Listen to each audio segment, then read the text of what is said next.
Okay, it is now 3 o'clock exactly where I am. I hope you are well, everybody. I hope you can hear me all right. Um, this is one of the short webinars of the International, a brief introduction into venture philanthropy. I'm very pleased to speak about this new funding stream or relatively developing funding stream between donors and impact investors on the one hand, on the donors on the other hand, for the next minutes. This is, as I said, based a request from a previous webinars where our partners in the world have asked us to dive deeper into venture philanthropy. My colleagues and I are, of course, working with impact investors, donors, and venture philanthropists all the time.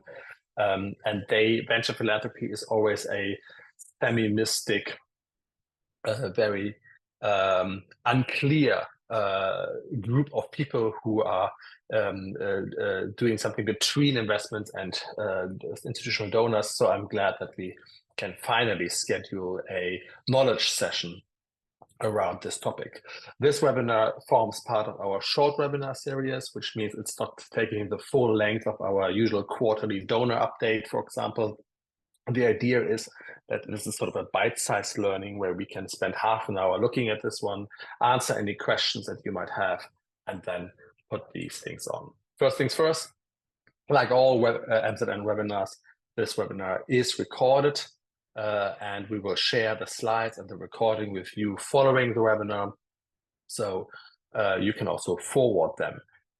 As part of our mission to build better NGOs, we do not copyright our material. So if you find that useful, you can help distribute that. Our mission here at MZN is to build better NGOs. And we hope that our knowledge and insight services via the website here, as well as our training scheme, helps you do that. Good. As with any webinar, please put the questions that you might have into the Q&A. I received a few questions in advance of this webinar. I shall be getting back to them at the end of this webinar. If you have a question at any point, please put it in the Q&A and we'll get to them. Should there be so many questions we can't get to all of them, then we'll answer them by emails if you provide your email address, of course, and give us permission to contact you. So quick introductions. My name is Chris. My colleagues you see here have been instrumental in putting these 10 slides that are following together. But we're all, pretty very busy and very diverse groups. So at the moment you have to do with me. As I said, our mission is to build better nonprofit organizations.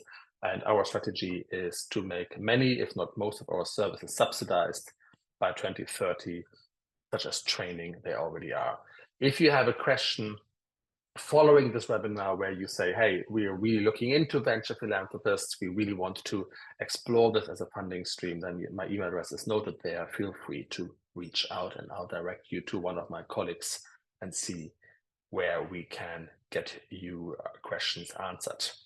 Without much ado, these are the 5 points we want to discuss today. Number one, brief understanding of what is venture philanthropy, or what we call here VP, when to partner with a VP, how to secure VP funding, a word about how much beyond funding a partnership with a venture philanthropy is, with real-life examples on collaboration and value creation. And then I want to finally share with you some pitfalls you really want to avoid. Let's dive right in. Understanding a VP. And of course, the first important question is, what is a venture philanthropist? Now, in its very core, an venture philanthropist is an investor into a social or ecological impact. They're a very active partner, not really a passive funder. They are usually aiming at innovation with a much greater risk tolerance to that, for example, of an institutional donor. And they're usually funding a theme. And with that, I mean a problem, a social or ecological area that they really care about, very much long term. So this is what a sort of a VP is. Yes, they are a donor, but they're also definitely an investor into this social problem. And to make the distinction between these two, a bit clearer, my colleagues have very kindly provided this slide. And I think it's hopefully you find it as useful as I did. A venture philanthropist is different to that of an institutional donor on the left side and an investor on the right. I hope you can actually see my cursor. So let's talk about the donor first. The donor is someone who usually provides sort of guidance and who gives less guidance and not just provides mentorship, but pretty much is limited to their financial support. A venture philanthropist, if you are finding yourself in partnership with such an organization or person, you will notice that they usually provide a lot more than just financial support. They provide guidance. They host an entire network. A lot of mentorship and capacity building usually goes part of it. So you're not just buying or partnering with someone who funds a number of activities, but you're buying someone who will they will change you. I'm sure they will. Unlike an institutional donor, they are seeking a very sustainable, very systemic change and a support that scales over time. And we need to talk about the idea of scaling and innovation a little bit more on the next slide. That is very, very important, but we get back to this. Bear in mind that a donor who usually funds programs or a series of programs for 4, 6, sometimes even 10 years, you'll tend to find a venture philanthropist organization and a venture philanthropist scheme to be far longer term. And as part of that, unlike most institutional donors, they are willing to take risks on innovative, unproven solutions. So that means if you have an idea in your organization, a technology or a scaling route that is pretty wacky or that is unusual, that is unproven, but that you believe could work, then I would rather approach a venture philanthropist or an investor than an institutional donor. Let's compare them vis-a-vis an investor. Well, even if it's an impact investor, and definitely when it's a commercial investor, you find that the venture philanthropist prioritizes the social impact or the ecological impact above the financial return. So they're quite happy to be not just providing patient capital, but they may not even require a financial return. A little bit careful that the fact that venture philanthropists sometimes expect the principle of their funding to be maintained, which means that the organization they're funding should be self-sustainable or even return the principal, but they usually do not require a profit upon the capital that they've provided. Instead, they very actively, as I mentioned before, support capacity building, very much expect the organization to be part of an active network, which means your reporting and communication skills needs to be increased even beyond that of an institutional donor. And they usually very much get involved into strategy. Let's have a quick look at when you should actually partner with a venture philanthropist. And it's pretty straightforward. The best chances of partnering with a venture philanthropist are if your program is these following things. Is it scalable? Is it a program that has the ability to scale and impact to a larger group of people or expand regionally? And very often, things that are supported by a venture philanthropist are also using technology or methodology that are not yet used in this way or are brand new in the very beginning. So that innovation approach and scalability is really essential. Now, scalability means, to anticipate and to answer some of the questions that we've had in advance of this webinar, that yes, scalability means it should ideally scale under its own steam, which means your program should have a revenue generating capacity, which means it may not make a profit, it may not even be entirely cost covering, but there should be a way to grow the program beyond the initial outreach. And that is very much different from that funding that institutional donors provide. The innovation part is obvious. There needs to be a new approach to address this entrenched problem. So the innovation part of most program proposals these days is pretty important. If you write a proposal to an institutional donor, the innovation part is also pretty big, but it's even more important for a venture philanthropist or an impact investor.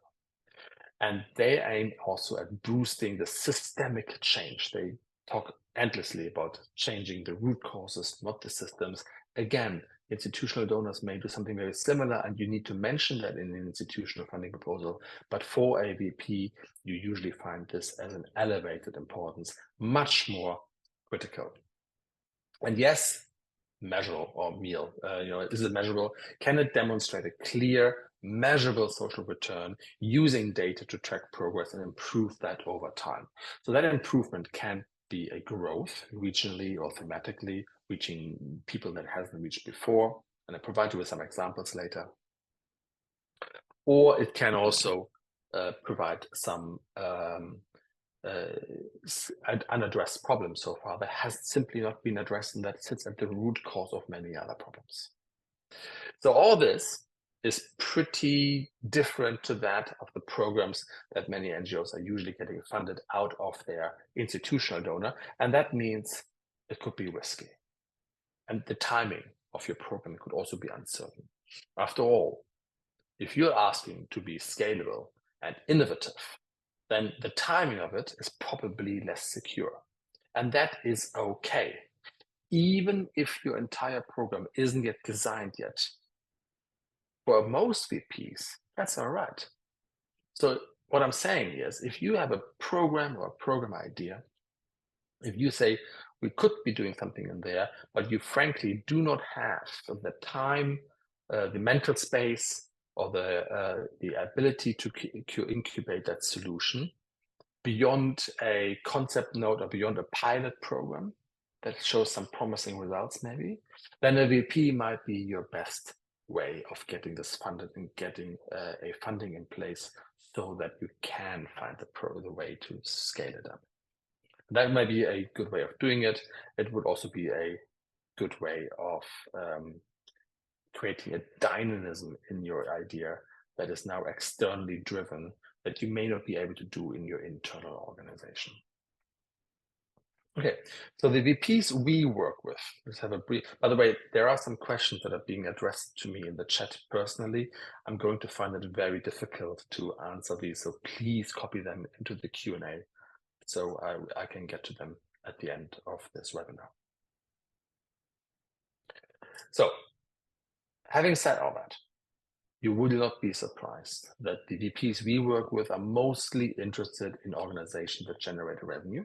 So they operate as a social enterprise, for example, and they do a lot of cross-sector collaboration. So they work as a natural ally to public, private, and nonprofit organizations. Again, I'll provide you with some examples, but most organizations, most NGOs we work with find the revenue generating aspect probably the more difficult one.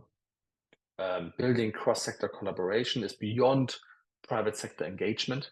That is really building alliances that span all three worlds, the public, the private, and the nonprofit, and working in these to provide, for example, financial inclusion or mobile health clinics or things like that. And these would be prime examples. So again, if you are or if you know of an organization that does that, please reach out.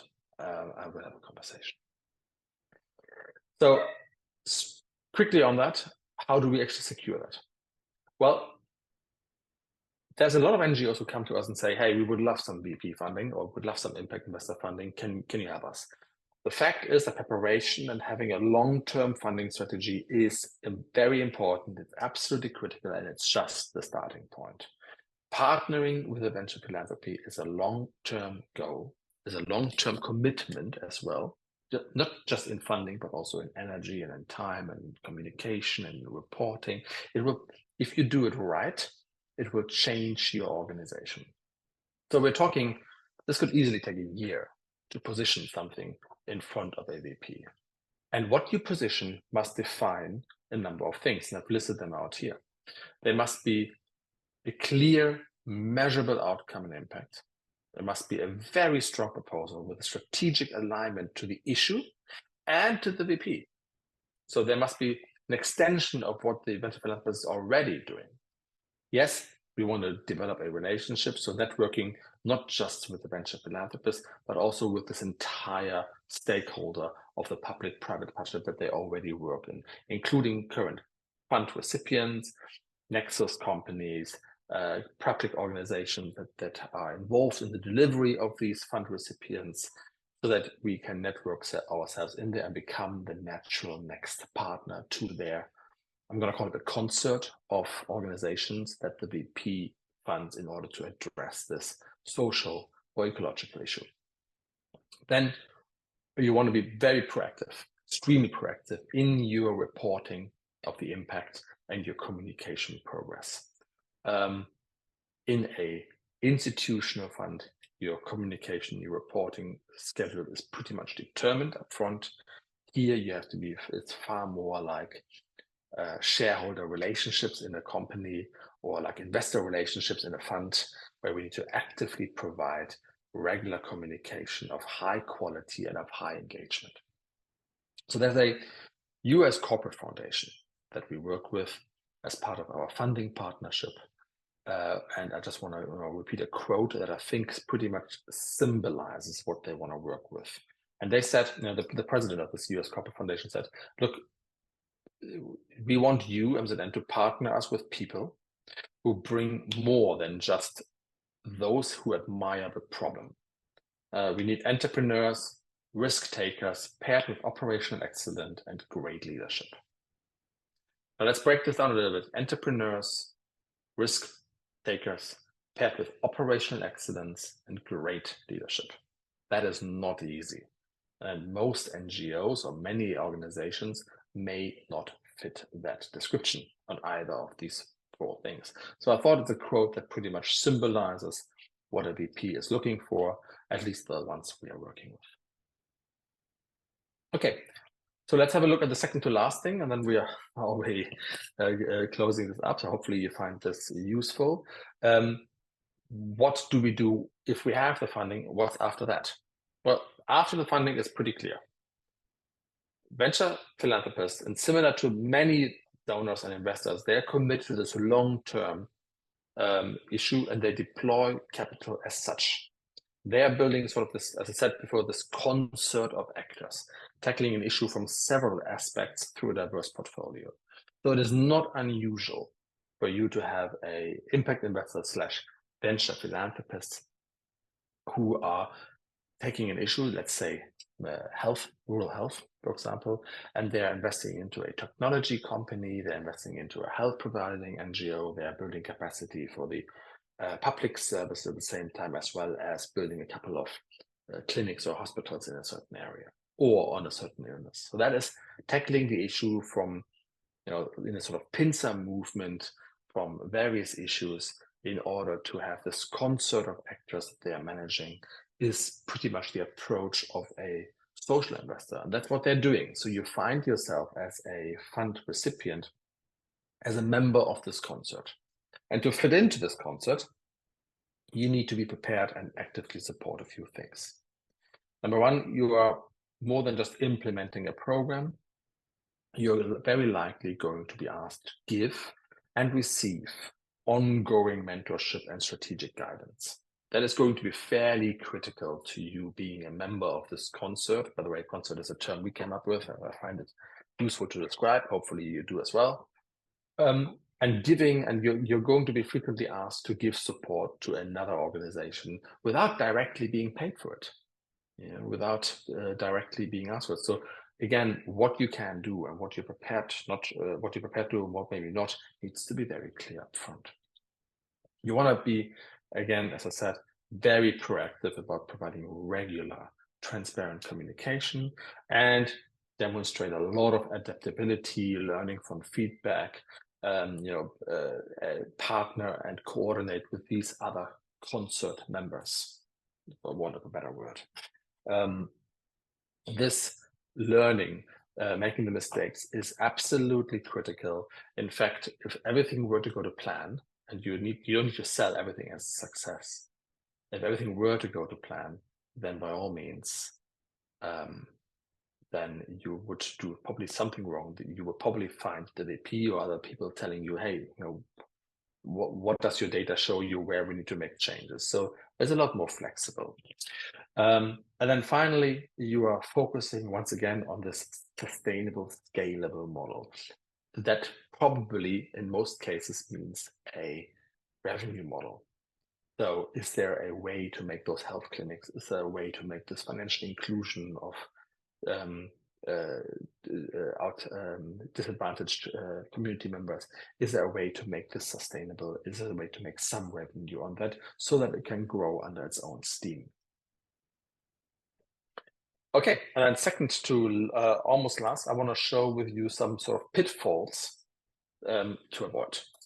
Number one, we've worked with an India-based NGO 4 or 5 years ago, and they partnered with a corporate philanthropist focused on providing primary education and innovation as such. Problem is that the NGO here focus on very short-term delivery of additional services in existing classrooms. So they helped the teacher provide additional content in the classroom. Whereas the funders were pretty clear, they aimed at a long-term systemic change, not at a slight upgrading of the educational quality or upgrading of the educational content. So they canceled funding after 2.5 years and said, look, there's nothing systemic in this. We're not addressing the root causes of subpar primary education in this region of India. The Skoll Foundation, many of you invested in an East African NGO focused on health innovation. Here again, we talked about mobile health clinics, in fact. I've mentioned it before. And very bluntly, the NGO couldn't deliver due to a lack of internal capacity. So they canceled the funding after 1.5 years. That internal capacity, in particular the communication capacity, to be responsive to the concert members, as I said, were deemed to be too passive, only fund takers, and the foundation said, look, we made this funding, this investment as part of our philanthropist role, so we are pulling out. And then another high net worth individual who invested in a Latin American NGO focused on forest rehabilitation, but the NGO failed to get access to the area due to a lack of relationship with the local and the indigenous group. So the high net worth individuals have diverted their funding to the organizations who did this after about 8 months, and it turned out that those other groups were funded simultaneously to that of the NGO 9 months ago. So again, this shows this pincer movement and the fact that the philanthropist usually tackles an issue from several angles. I hope that gives you an idea. I hope this little inspiration shows you what venture philanthropists are, how they differ between donors and investors, and what some ways of partnering with them and where this might fit you. So I would love to, if you have any questions right now, I've answered 2 or 3 of them already right now. By all means, please do put them into the Q&A. Before we get to the questions, I have 2 or 3 sort of announcement. We have a new training course on writing winning proposals and a training course on generating sustainable income for NGOs. Both are online at a price that is significantly lower than anything else out there. My colleague Nicole runs this, and she's very, very good. And if you got a question on how to join the next cohort, then by all means, please reach out or check the next cohort and sign up through the website. And then obviously our in-person training courses continue. Our last one of this year takes place in Berlin. That is the Write Winning Proposals course in November. Please join that. And then we have funding and reserves and mastering proposal budgets in early 2025. The dates for that are also on the website. And then last but not least, if you did find this useful, we're here to make basically doing good better. So please be in touch. If you think that you need to benefit from what we do, the email address is there again. The website is available 24/7, and I hope that you found this useful. Good. I received 2 emails in the meantime. I saw my email popping up with questions. So these are people who clearly want a conversation in private. I've answered 2 or 3 questions on the Q&A already as part of this webinar. Are there any other questions as part of this webinar that you would like to submit right now? In the meantime, I'll stop the sharing. Oops, there we are. Okay, there's a couple of comments again directly to me. I'm very glad that this was insightful. I'll take it that there are no major questions around this from all of you today, in which case it's time to finish this webinar bang on time. I said half an hour, it's now 15:28. So I'm glad we are sticking on time. And I hope that you found this useful and wish you a wonderful afternoon. Thank you very much. And please do join us again at the next webinar. Have a wonderful day and stay healthy. Goodbye.